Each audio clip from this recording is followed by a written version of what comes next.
I am delighted to have you on Inside Nigeria this morning.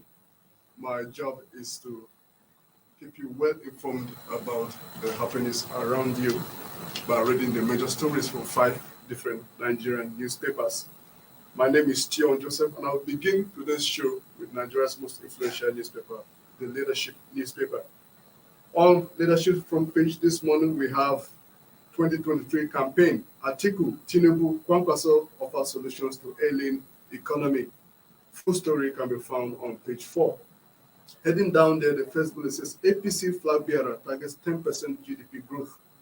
Second bullet says, I'm in US to attract investments to Nigeria, says ex-VP. The next bullet says, our job creation plan will reposition the economy, NNPP candidate. And the very last bullet on Leadership this morning says, Naira depreciates further to 800 Naira at parallel market.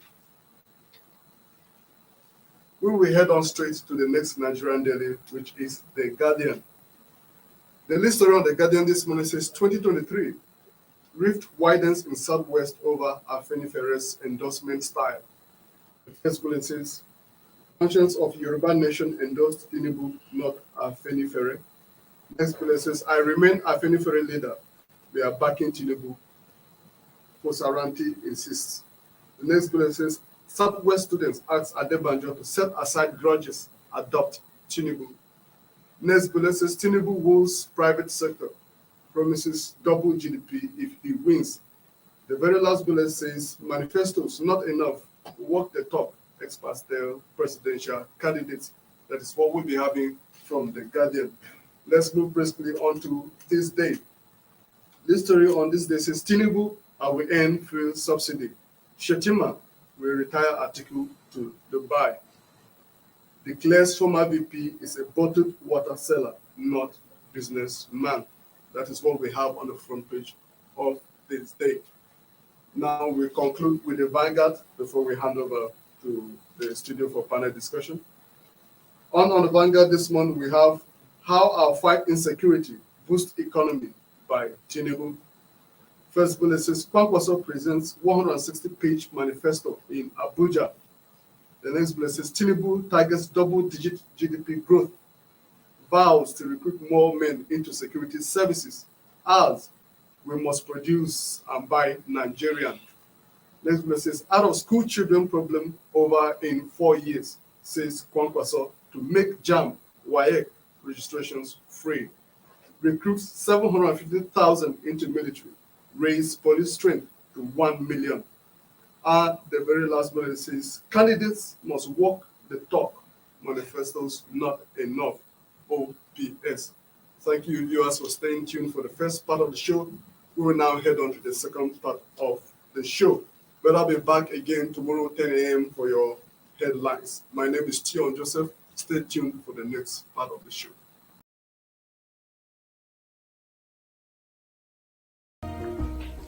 Oh, hello there. You must have heard that leadership is forgotten country. True, but it is also important to know we are for you right there in your corner when you need us. And this is how you know. Our coverage of youth and children's issue is so unbeatable. They even produce our special edition. When others walk away, we stay with the story. We don't just report the story, we help you find the path. We bring you some of the country's finest writers. Monday to Sunday, we ask the tough questions. We speak your language. Ina kwanan? Lafiya lau. Wani labari muke da shi yau? Na karanta labarin hirar da aka da Dr. Akin Baba Ahmed. Da kyau. We bring style to life in Le Vogue magazine. We identify leaders before others recognize them. And the data is speaking for us. So if you're not in leadership, you're behind.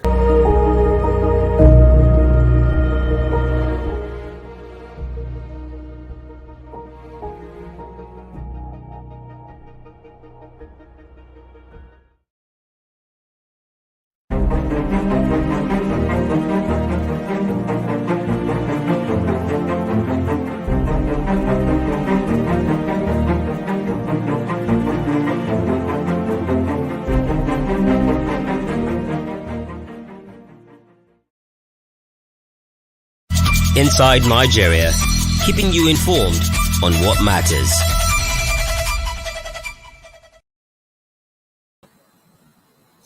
Good morning and welcome to the breakfast segment of Inside Nigeria on Leadership Television. My name is Winifred Kwebo, and with me in the studio is a triple title chief. He is a public affairs analyst, a TV host, and a syndicated columnist. Jidereje. It's always a pleasure to have you on the program. Good morning, Winifred. It's a pleasure to be here. Happy New Month. Yeah, happy new month. Mm. We are moving forward. How time flies. How Just time flies, yesterday, yeah. we entered we 2022 are and now already in we are in 20 haste to leave November. it behind. Yeah. Obvious, as usual, we have papers on our menu for review. We have Nigeria's most influential newspaper, Leadership, This Day, The Punch, The Sun, and The Guardian newspaper. We are flagging off with Nigeria's most influential Leadership. Leadership is on 2023 campaign. Atiku Tinubu Kwankwaso offers solutions to ailing economy. 2023 campaign, Atiku Tinubu Kwankwaso offers solutions to ailing economy. APC flag bearer targets 10% GDP growth. I'm in US to attract investments to Nigeria, SVP. Our job creation plan will reposition the economy, NNPP candidate Kwankwaso. Naira depreciates further to 800 naira at parallel market. First, the headline, Jide, it says Atiku Tinubu Kwankwaso offers solutions to ailing economy. How will the ruling government take this? How will the ruling go? Don't forget, even under PDP, we have had situations where Refer to it as where a government will dissociate itself from its predecessors. So it's not surprising that the economy is taking the front line, given the fact that politics substructure is economy. So people want to know what the presidential candidates are going to do different. And I'm surprised your newspaper, only profile 3 out of the 4 frontline frontline presidential candidates as to their economy. We didn't see that of Labour Party. That's Peter Obi. What he intends to do with the economy. Although, there was yesterday, I learned he dissociated himself from a manifesto purportedly circulating that is here to officially make public his manifesto. Maybe that's why there was no talk about what it intends to do. But I'm surprised that Atiku is saying that is in US to attract investment. Is it investment for himself or investment for Nigeria? Because he's here to be our president-elect. So he should just stay and win the election first before going to attract investment. Because I think being in US is more political than economic. Investment, you can do that between February 27 or thereabout when you are declared the winner of the presidential election, and May 29 when you will be inaugurated. You can spend the entire March and April to go and be looking for, even up to the middle of May, to look for foreign investor. But I think 3 things to me would dominate campaigns, although we are already in it. The issue of security, the issue of economy, and then the issue of energy, of course, which is also part of economy somewhat. But the key issues, 2-pronged, majorly, is economy and security. Maybe we had infrastructure. Again, people will tell you infrastructure will be on the basis of economy. If your economy is doing well, you can improve significantly the social amenities, the roads, the hospitals, and all of that. So it doesn't come to, Tinubu is saying that he wants to grow the GDP by 10%. 10%. That would be unprecedented. Meanwhile, before you go, sorry, other papers also have similar stories on their cover this Wednesday. Let's see what this is saying.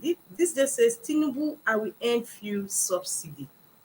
Shettima says we will retire Atiku to Dubai. Tinubu, I will end fuel subsidy. Shettima will retire Atiku to Dubai. Declares former VP is a bottled water seller, not businessman. That is Shettima. You know, these are the kind of things This we is the said headline they should not be story saying on again. this day. Bottled water seller, what does that Yes. mean? Anyway, that's also business. Yes, and Daily Sun says Autumn gives Atiku conditions for support. That is the Benue State Governor. Autumn gives Atiku conditions for support. Warns PDP candidate of consequences of ignoring 5 governors. Of course, giving to what happened, what play out with the new PDP. And the Guardian says 2023 rift widens in Southwest over Afenifere's endorsement style. 2023 rift widens in Southwest over Afenifere's endorsement style. Conscience of Yoruba nation endorsed Tinubu, not Afenifere. I remain Afenifere leader. We are backing Tinubu. Fansoranti insists. Southwest students ask Adebanjo to set aside grudges, adopt Tinubu. Tinubu woos private sector, promises double GDP if he wins. Manifestos not enough, walk the talk, experts tell presidential candidates. These are some of the stories. Yeah, I quite agree with those who are saying that manifestos are not enough. Walk the talk. What we have seen over the years, past decades, successive administration, is that, you know, as Matthew Cuomo, for 52nd governor of New York, said, he said politicians campaign in poetry and govern in prose. Yes, I saw that. So, you know, it's not enough to just say manifesto, this is my blueprint, this is my roadmap, this is my agenda. Implementation has always been a challenge. Look at the Buhari administration.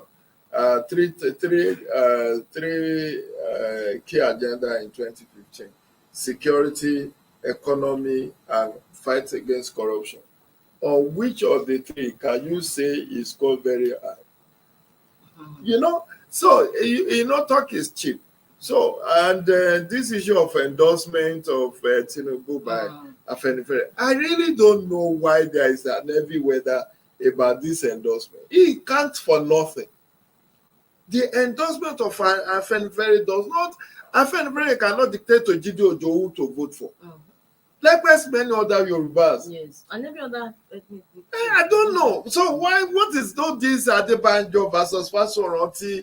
And this one have endorsed, that one has.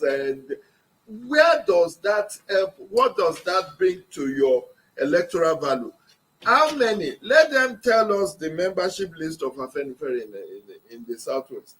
Whether they have up to 1,000 people or 500.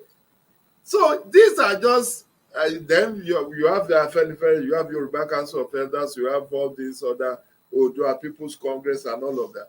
All these endorsements is not something you do by word of mouth. And I think the next election should not just be about ethnicity, religion, and region. We should go beyond that. I'm not saying that Tinubu is not a very good candidate, but I'm saying that, look, this issue of, it's just like saying that Ohanes Ndigbo should all endorse Peter Obi. It doesn't work that way. Likewise, Arewa should endorse Atiku. If Arewa Consultative Forum endorses Atiku, does that mean that every Hausa and Fulani man will vote for Atiku? And mark you still have the Middle Belt Forum. Yes. So all these socio-cultural groups, I recognize them for being social influencers. They wield a lot of influence. Look at the issue of Nnamdi Kanu. The Ohanes Ndigbo has taken it with the president when he was in Imo. Please release him so that there can be peace in Southeast. They are good for that. They are good for interaction, being the mouthpiece for in matter of national importance. To engage the authority. But beyond that, I'm not sure this endorsement will mean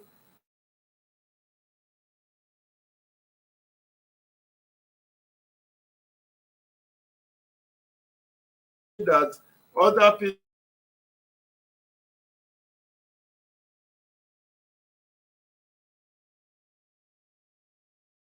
this verbal attack.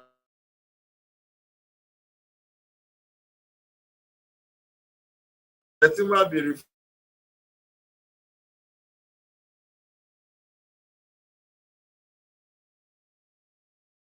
of the, that is what they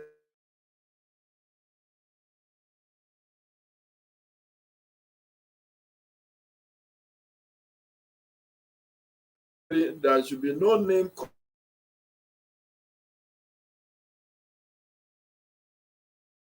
statement. That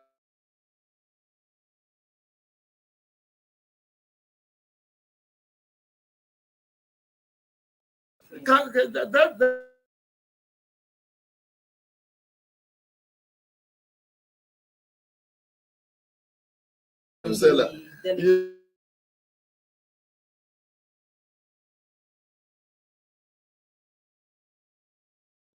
Road safety.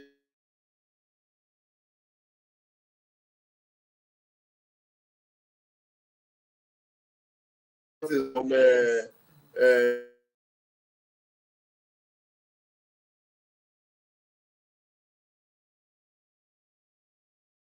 traffic worker. Is that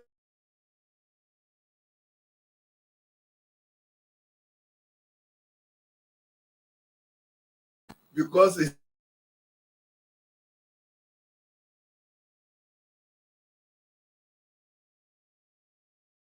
just calling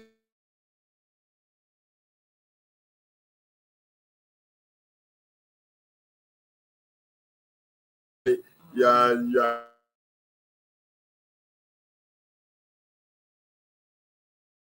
Is that bottle of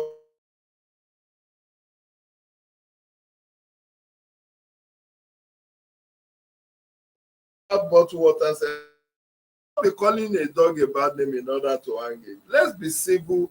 Let's have campaign of issues, not campaign of name calling, hate speech, abusive language, and intemperate words. I think Kashim Shettima, being a senator of the Federal Republic, being a former governor of Borno State, should just tone down his rhetoric. It's unnecessary. Likewise, Tim Rubu at some point was calling PDP a party of termites. That PDP is a party of termites. And then one person is saying that some people will labor to death, which is Labour Party. They will. These are the kind of language, because this issue was discussed as INEC Civil Society Forum last Thursday at the headquarters when the commission met with civil society. But this intemperate use of words at campaigns, lack of political tolerance, if you want to use a place for campaigns, they will, even if it's a school premises, they go in some states. I learned in some states they will ask you to go and bring 5 million or 10 million to be able to use a space. That that is what is happening now in some states. Then in some others, they will say you pay 10 million before you can paste your posters. Yes. And yet, will they themselves pay? They will not pay now. So these are just the kind of. So how is INEC going to address that?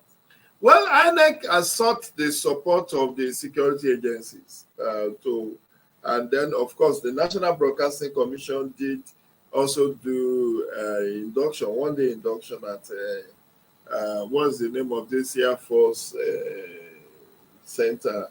NAV Center, at the beginning of the campaign, I think early October.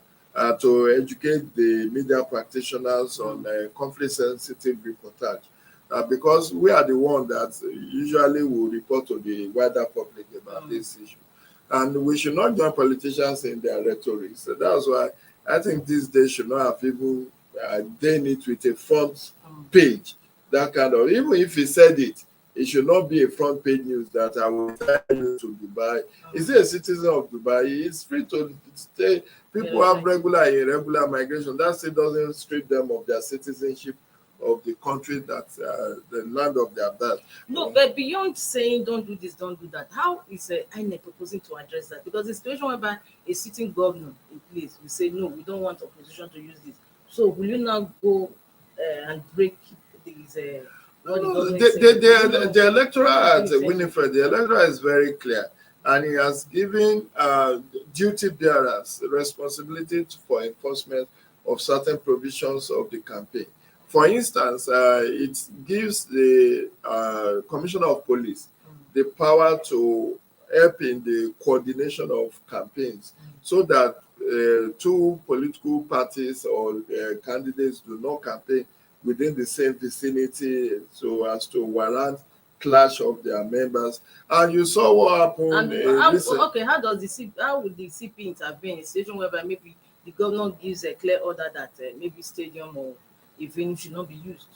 No, you call them out. I mean, recently in my column in the Punch 2 weeks ago, I wrote about how we can tame political intolerance, and I went back in history to what has been done by previous administration and now the current one, denying people of public spaces and all that. And INEC has been issuing press releases and press statements. But beyond that, it's also for people to seek redress in court. If for instance, the issue of what happened in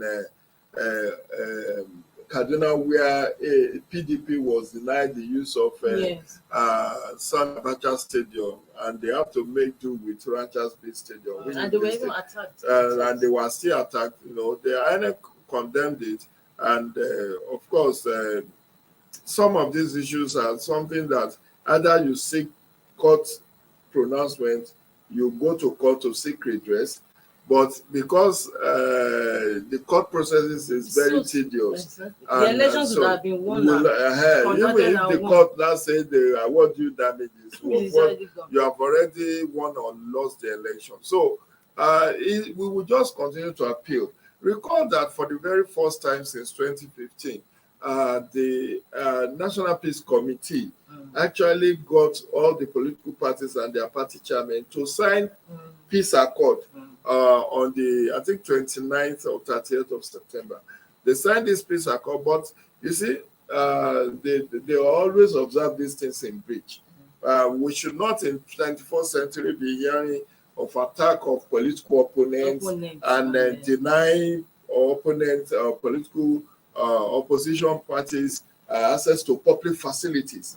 I think we should have been done with that politics of bitterness and politics of intolerance. And that's why at every time we always crave for a spirit of sportsmanship. In an election, we cannot burn down the house that we intend to govern. And people who have used underhand tactics to deal with opposition have always lived to regret it.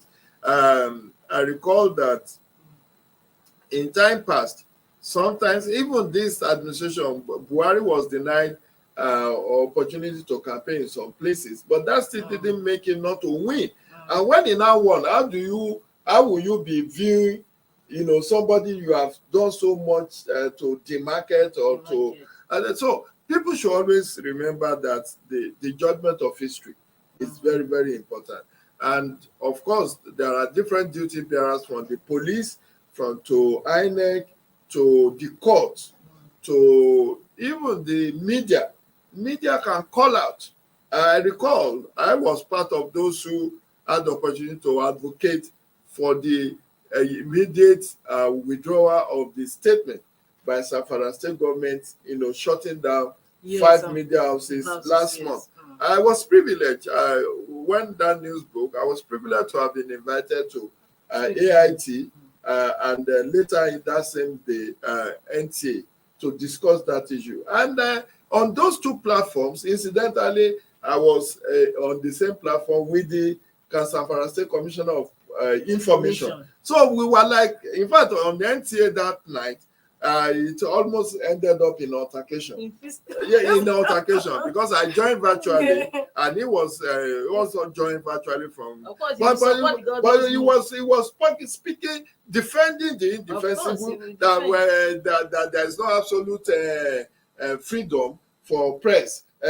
What they did has caused death, but incidentally, Winifred, the following day, his colleague commissioner on the behalf of the Zamfara state government, apologized. To of course, the Guild of Editors also took it up.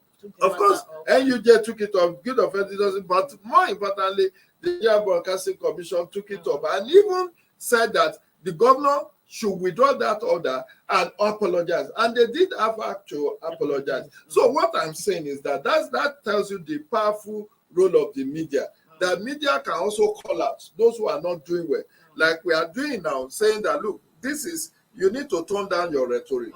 You should not burn down. Let's engage in conflict-sensitive reportage. That's the role of media, to hold government and accountability. And political accountability is even more important than economic accountability, because economy derives from politics. Economic issues are political decisions. For instance, the decision of APC or Buhari administration to continue to subsidize PMS, petrol subsidy, is a political decision. It wasn't an economic decision. It's a political decision because they knew if they withdrew the subsidy in 2022, it will cost them election in 2023.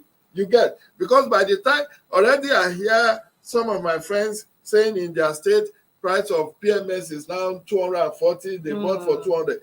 If the subsidy had been removed, we would have been buying for like 450 naira per liter. You understand? Look at how much a liter of petrol, a liter of kerosene cost in the market, or a liter of diesel. Who would have ever thought that a liter of diesel will cost as much as 800 naira per liter? So what we are saying is that, politics is very important for us to engage.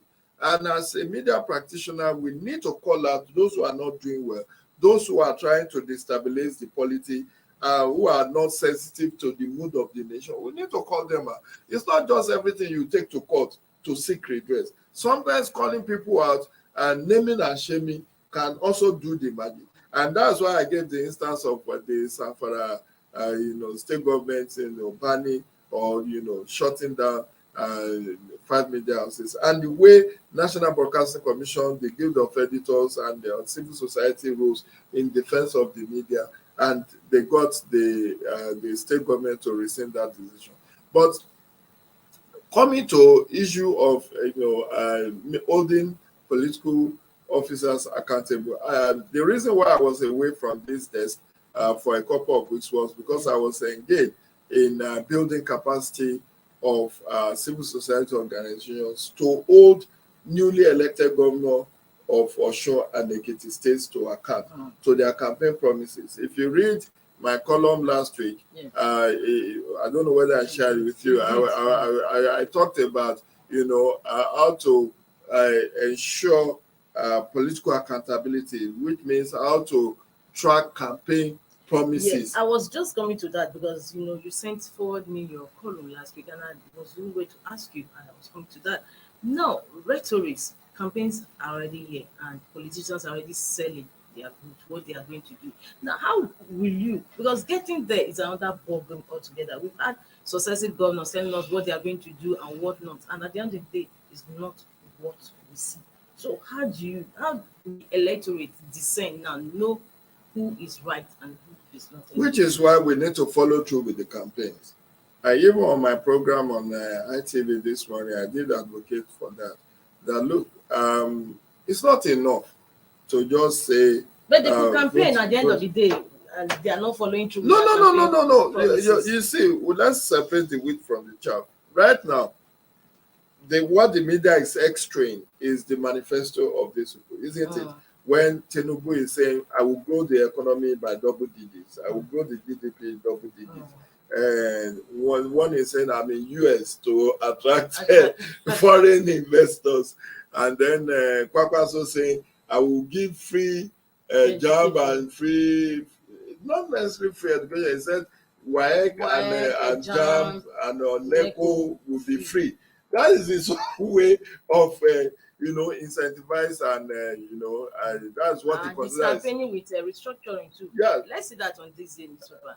I think also Atiku is campaigning on restructuring, that he will also restructure Nigeria. Kwankwaso unveils blueprint, promises improved security, better education, restructuring others.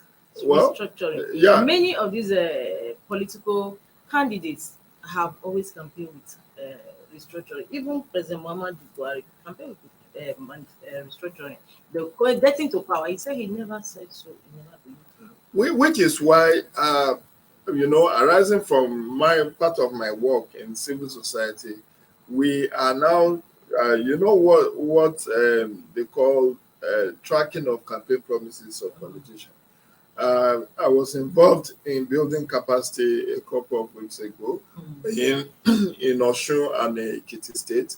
Ekiti have just had a newly inaugurated governor, and Osun governor will be inaugurated on the 27th of this month. What the Nigeria Women Trust Fund has simply tried to do is to now track the campaign promises that these people have made. They have Governor Oyebanji, the Governor Biodun Oyebanji in Governor Biodun Abayomi Oyebanji of Ekiti State has a 6-point agenda, which also have the goals and then the strategies.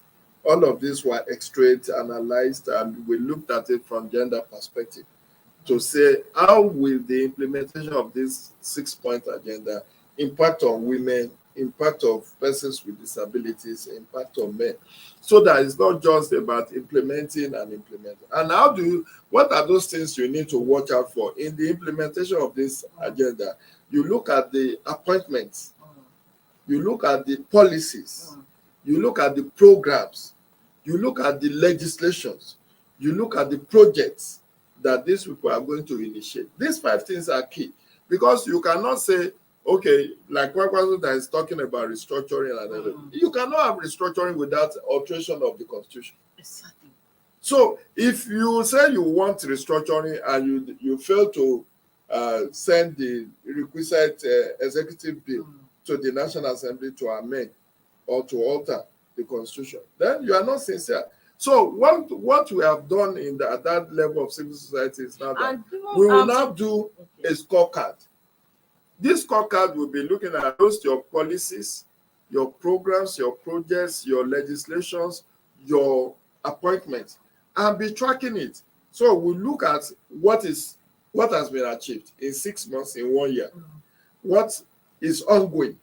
It has not been completed, it's ongoing, and what is pending, as well as what has been abandoned. So this is the scorecard template that we have developed. So with this, we are tracking the performances of this 6-month agenda. In Osun State, we are tracking the performances of 5-point agenda of Senator Ademola Adeleke, the governor-elect of Osun State. But what I will extrapolating that is to look at how we can bring similar things to track the campaign promises of Kwakwaso, of Peter Obi, of Jagaban, Tinubu, and Atiku. I know the next president will be among these 4. I can say that confidently. I don't know who exactly will be, but in fact, I can even have it trimmed to 3. I can tell you confidently the next president will be from Atiku, Tinubu, or Peter Obi. In fact, I can discount Kwakwaso, because no matter what, Kwakwaso's influence will not go beyond the north. Maybe northwest, maybe Kaduna Kano. He will have, just like Abubakar Rimi in his time, But I know what I'm saying is that if we want to be generous, what civil society and media should be doing at this point in time is to track the campaign promises of these frontline candidates, Kwakwaso, Atiku, Jagaban, and Peter Obi. What are they saying? Where are they saying it? Because not everything they say will be in their manifesto. So, and sometimes the party chairman will come out and say, this party will be doing this. That's why in 2017, when Center for Democracy and Development, CDD, initiated what is called Buhari Meter, they were able to track 242 campaign promises of President Muhammadu Buhari, as well as his party. Although many of them, Buhari claimed, I never said it. Oh, maybe the party chairman then said it. Maybe the publicity secretary of the party said it. Maybe your DG of your campaign organization said it. Maybe it's a party chieftain that said it. But everything was attributed to Buhari, under Buhari Meter, which is still available now. You can check it out. And that way, I recall I was part of those who attended the town hall meetings of some ministers of Buhari between 2017 and 2019, where they were asked. Fashola was at one. Fashola, Minister of Information, Alhaji Mohammed, Ndoma. The town hall meeting was held at Sheraton Hotel there. So that is how to hold these people to account. To say, look, you made these promises. At your campaign flag off in Nasarawa, you did say XYZ, and we have you on tape. We have the flyer. We have this. These are how to track, and this is the time to track those campaign promises by the media. And like I said on AIT on Sunday, on Nijoma Osamo's program, I did say, look, civil society and media, either in partnership or individually, can decide to do this tracking of campaign promises. Starting from now, there is a political correspondence of leadership newspaper that is following these people about. Yes. This person can be archiving all those promises as he goes with them to these campaign rallies and all this procession. They will archive them, and then in documenting these promises, you will say, on so date at so place, you, the candidate, said you are going to do free education. And then in your manifesto, it also reflects this. That's how to document and archive campaign promises. Then, when any of them now wins, that's the person you dovetail to now start holding to account post-inauguration. Because once you do the tracking during the campaign period, and any of the people you tracked now wins, you will now start looking at monitors, building capacity of monitors that will now help to track the implementation of each of these campaign promises. Because unless we hold these people to account, they will continue to take us for a ride. Campaigning has become an hollow ritual. Like now, people will say, have we not had that before? Job creation. Have we not had that before? Buhari said he was going to lift 10 million people out of poverty in 10 years. Now it's 3 years since he made that promise. How many millions have been lifted out of poverty? And do we have, is it this volunteer job that they did 774,000? They want to play. No, it's not Empower. There was one they did last year where Festus Keyamo was having a running battle with National Assembly, where they said they were recruiting 774,000, 1,000 per local government. And meanwhile, you just got these people to do so many adjustments for 3 months, and there was no monitoring and evaluation framework to doing that. So these are some of the things that we need to hold politicians to account. Otherwise, they will continue to promise so much and deliver so little. Anyway, away from politics, I want us to discuss the next paper we have on our menu, and that is The Punch. The Punch is on the dollar crisis. It says the FCC plans massive raid on forest dealers. Dollar crisis. EFCC plans massive raid on forest dealers. Naira's free fall worsens, now 857 naira to $1. Abuja forest dealers flee into hiding. Kogi politician arrested with 326 million naira. BDC operators back commission. Unfortunately, I don't know. Yes, we are going after the forex dealer, but the money deposit bank have stopped selling dollars to this bureau de change and parallel market operators. Why are you running after them? Yes. They were You know, arrested yesterday. this issue, these people can sue EFCC and they will be right. You know, you are not giving me money. I'm doing business. You bring naira, you exchange it for dollar. Because if you go to any bank now and say you want basic travel allowance, the most likely answer you get is that we don't even have. So if people needs to go on medical tourism, like the president went to London yesterday for medical checkup, if he were to be a private citizen, he would need the foreign exchange to pay for that service that is going to enjoy. Whether you go to India or you go to Saudi Arabia or you go to US or you go to UK, you need this forex. And now when it's not available and you are running after the bureau de change and then the parallel operators, I don't know whether that makes sense in my own estimation. And with this Naira redesign, see Naira now is continues on the free. Yeah, because of speculation.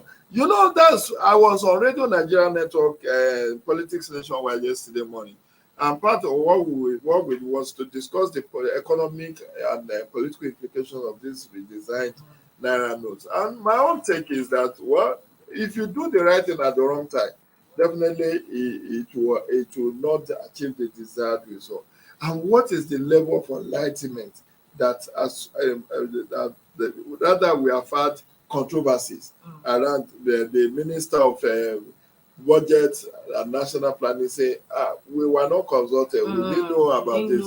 And then the CBN governor said, I don't need to consult you. After all, we are an independent organization. And this is the same government. You cannot be talking at cross purposes. The president also came and said that yes, he's behind it. But you see, this is like akin to what happened with Ibe Kachiku then. Yes. When he was Minister of State for Petroleum, and the then GMD of NNPC was going, was it late Ezekiel?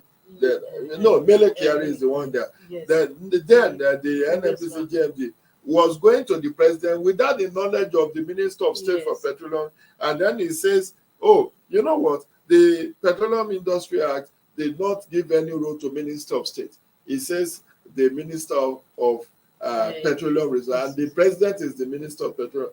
But in the spirit of implementation, the president is not the one going to implement this. You need to have carried your Minister of State along if you are not doing something that is fishy.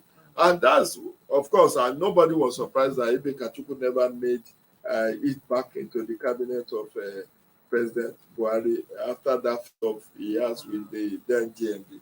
The same thing now with Minister of Finance and then the Governor of Central Bank. Why can't, for the purpose of thinking it through and making sure that because like the Minister of Finance said, there are consequences for redesigning the Naira. There are going to be consequences, and the consequences are already being seen.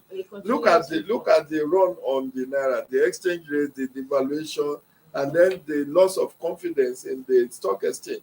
Look at how much we have lost in the stock exchange market.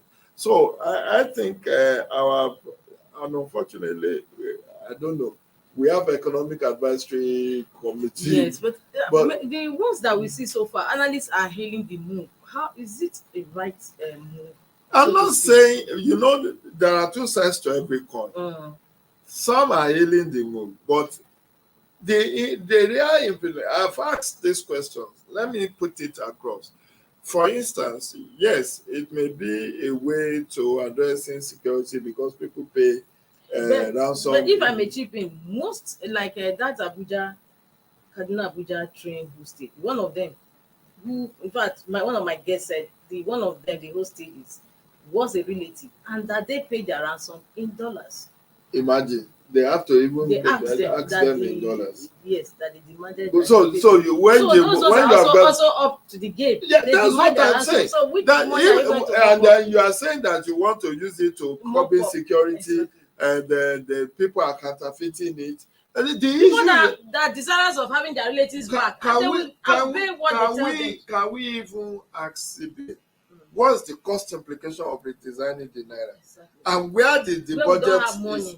You So you're said going to don't borrow money to pr- design, to print. to new print notes. because this is not ordinary paper. These are sensitive, Yes. and this currency may even have to be printed outside of the shores of Nigeria. So this is that's why I said sometimes when you do the right thing at the wrong time, it can also backfire. And whether you like it or not, they said so that they call vote buying, because then you are doing it close to the election. So you have to bring all your own notes, the ones you have stored in cheap sewage tank and septic tank. You bring it out. These people, politicians, are very smart people. They'll just give it to trusted aides in bits and pieces to be changing.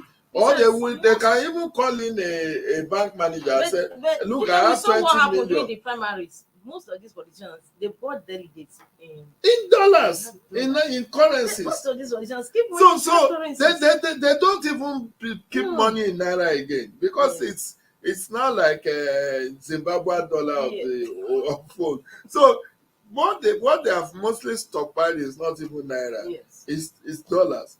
And who tells you that they don't even own those bank managers? You know, they can even ask you to bring bullion van and carry 50 million, 100 million, and go and bring the new naira equivalent. If today people without BVN are still withdrawing money from banks, what can be done?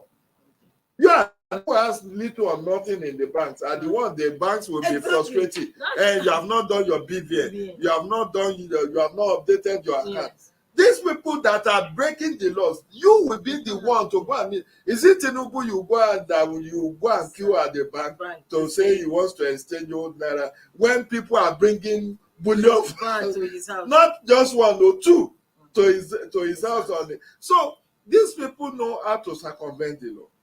At the end of the day, we will be penny wise, pound foolish, because Nigerians need to know what's the cost of printing this currency.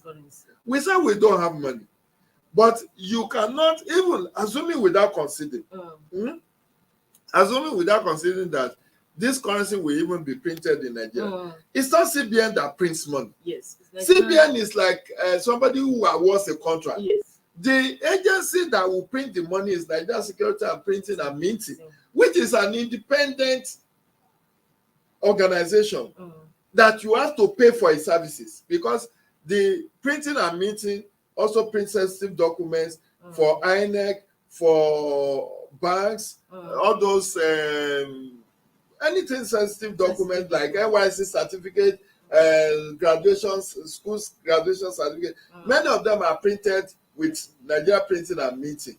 You get. So you pay for that service. You cannot now expect Nigerians not to know, in the spirit of FYI, in the spirit of freedom of information, to know what is the cost implication of printing this trillion that you want to exchange with the old notes. Because CBN is saying that there is about 5.3 trillion naira in circulation, and only about 85% of them are not in the bank vault. You understand that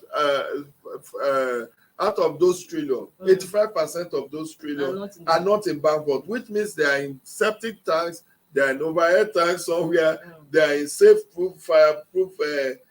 So I've seen trending video of spoiled naira notes. Spoiled naira notes that have gone bad. What about the Kogi State man that was caught with about 326 million naira?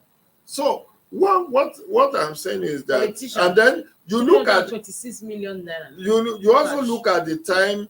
How do poor people who are unbanked, how would they be able to in the rural areas? When we were on Radio Nigeria Network yesterday, or Politics Nation, somebody from Ada from Ilela in Delta said, from Ilela to Asaba, she has a bank. If she has to go do bank transaction there, she needs to pay to and fro about 5,000 naira. Now, somebody who wants to exchange 5,000 naira will now pay 5,000 naira transport to go and exchange. They will simply not do it. And then CBN wants this to be done in 45 days. That is too short. And then you look at, somebody has also asked the question, if I don't have a bank account with a bank, or I don't even have at all, can I go over the counter and just say, I want to exchange this money. I don't have account with your bank, but just I have 20,000 naira here in cash. Give me 20,000 naira. As you go to exchange old notes for new notes, some people, when they want to go to parties on weekend, by Thursday, they will go to the bank and meet their friends or their banker and say, look, I want you to change this 20,000 for me into meat or in small denomination, maybe 100, 200, 500 naira. So you give like maybe 50,000 naira, 1,000 naira denomination. That one is not something you do through your account. Transactions. So these are kind of part of the enlightenment that we need to receive, to know and to be able to properly assess the merit and the demerit of these redesigned naira notes. Thank you so much. Well, our time is up. Well, viewers, this is where we call it a day on today's program. It's been a pleasure having our triple chief in the studio. He's a public affairs analyst, syndicated columnist, and a TV host. It's always a pleasure. A pleasure too. Thanks for having me. And happy new month. Happy new month. So, viewers, tomorrow is another day. I remain Winifred Weber. See you. Thank you for watching. For sponsorship and advert placements, please contact 080-3688-6158. Last Word Leadership Podcast Studio. You have the last word.